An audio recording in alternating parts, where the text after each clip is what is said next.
Hello, ladies and gentlemen. Here I am. First, I got to show you something. I've been meaning to do this whenever I was on the camera, and I keep forgetting because I think this is so cool. I went to a wedding, not this past weekend, but the weekend before, and it was at a fancy wedding venue. And let me show you how fancy it was. I went to the restroom, and when I was in the restroom, they had these available for people in the restroom. It's a little paper thing. You rip it open and it's got Listerine in it. So I only took one. I didn't raid the place, take all of them. But I took one because I thought that was neat. That's how you know you're at a fancy wedding, when they can provide you with some stuff like this. So it doesn't take much to impress me, obviously, ladies and gentlemen. All right, so thank you for being here with the Ritchie Roundup. One of probably 7 podcasts that I've done today. Just cleaning up some stuff that I didn't have time to get to on my radio show on WBT. WBT News Talk 107.9 WBT. Okay. I am so into, because it's drama. And I'm into this race for mayor of LA with Spencer Pratt against Karen Bass and then that other city councilwoman. Well, the other city councilwoman is an Indian lady, and she's a communist, just like Karen Bass is a communist. And I thought this was so funny because this guy is on the street interviewing people, and he's asking, who they're supporting for mayor. And he stops this guy who is of Indian descent, and it sounds like he has moved to Los Angeles from England, Great Britain. She's got that accent. So just listen to the way this conversation transpires. And the guy has no self-reflection at all to realize what he's just said. Listen. Who are you voting for? Ritchie Roundup. Why her over Bass? Well, she's Indian and I'm South Asian. Respect. So what do you think about Spencer Pratt? Not much. Do you think he has a chance? I don't know. Do you? I mean, if people were willing to elect Trump, some people just want to vote for the white guy. That's true. Just because they're white. That's unfortunate. What do you think about that? People voting on based on race and stuff. I think it's a kind of unfortunate because you should be looking at someone's credentials, really. Who are you voting for? Okay. You should be looking at someone's credentials after he just said, I'm voting for her because I'm South Asian and she's Indian. No clue. But it's different when you say I'm voting for somebody because they're white, or I'm doing something for somebody because they're white. You can't, that's just completely different. You can't do it. Why? Just because you can't. Well, you just did the same thing. And I've seen many of these things on the TikToks and whatnot, where they'll ask African-American voters on the street who you're voting for, and they'll say Karen Bass because she's black. I got to support the black candidate. Nobody says I'm supporting Spencer Pratt because he white. It's just a gross double standard, I guess. But something really cool happened today, and it was Marco Rubio in a Senate hearing, and he's always really good at these things, because he was a senator, and so he can really go after these people.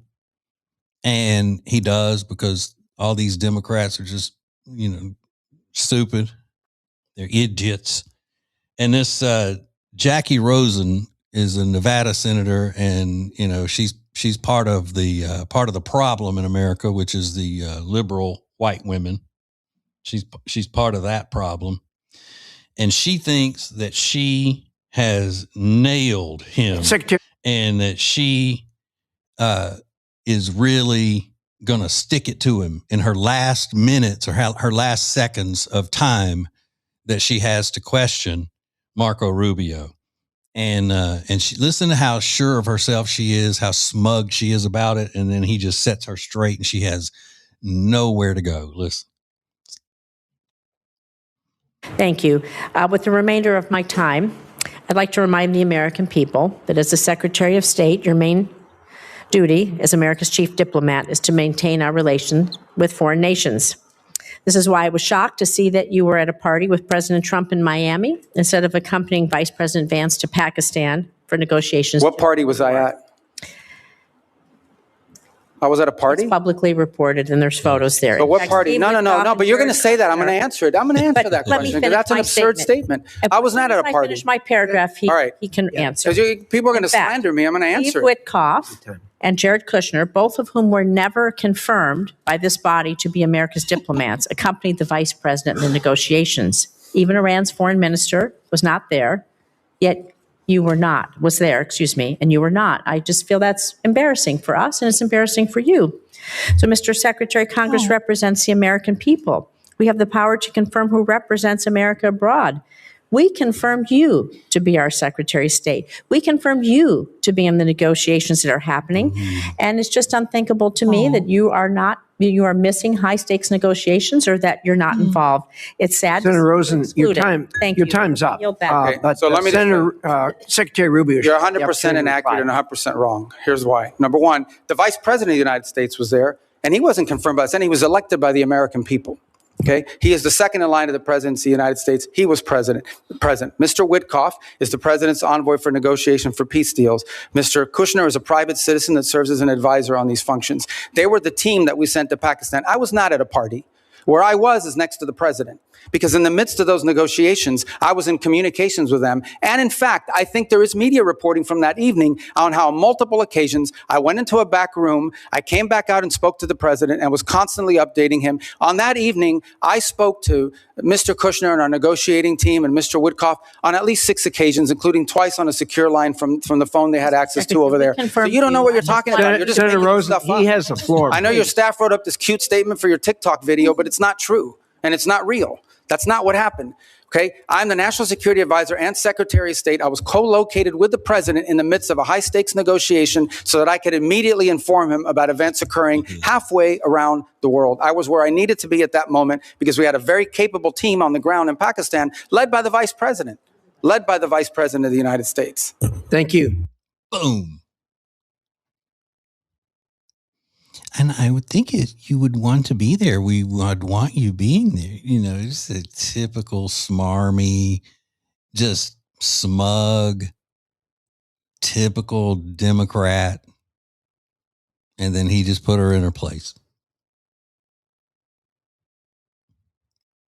And, you know, she was looking at that like, all right, I'm going to stick it to it. I'm going to stick and move because it's going to be the end of our time. And I'm going to just leave it out here. And I'm going to tell him how it is. Nope. I also saw he was mixing it up with big-eyed Cory Booker as well. These people, these hearings are nothing but grandstanding opportunities. You know what? If they stopped televising those things and stopped, videoing them and then allowing news people to broadcast them in social media, they would be completely different. They would be so different. Let's see. What else did I have to clean up here for the Ritchie Roundup? Oh, there's a drag queen in New Orleans that is actually doing and answering the question that I say needs to be asked all the time. And that question is why? You see these headlines, like the other night, it was the mayor of Boone, North Carolina raises the pride flag over the city hall or the town hall or whatever. And then I say that you should just ask why.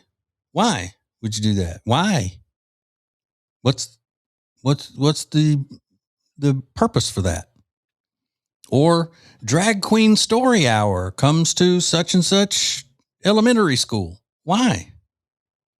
Why must drag queens come read stories to the children? What is the purpose of that? Why don't we have a military story hour, soldier story hour at all of the elementary schools? I'm sure you could get military personnel that would love to come sit down and read stories to children. Would they be welcome? But really just focusing on the question of why. So this is a drag queen in New Orleans celebrating quote unquote Pride Month. And he answers the question, why? We don't like the answer, but at least he answers why without even having to be asked. Listen. So much negativity in the world going on right now when it comes to the acronym LGBTQIA, right? Children need to hear that encouragement. Children need to hear that they matter. Children need to hear that everything in their life isn't negative. And it's just an opportunity to push them to be better adults and push them to be more inclusive of everything that goes on around them. So much negativity. So he answered why. Why drag queens and children? Because the children need to learn to be inclusive. Because the children need to be taught how to be gay and drag queens.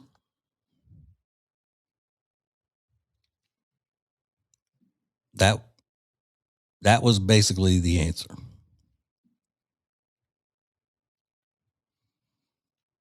We need drag shows because they need the encouragement to be LGBTQ and need a push to be inclusive.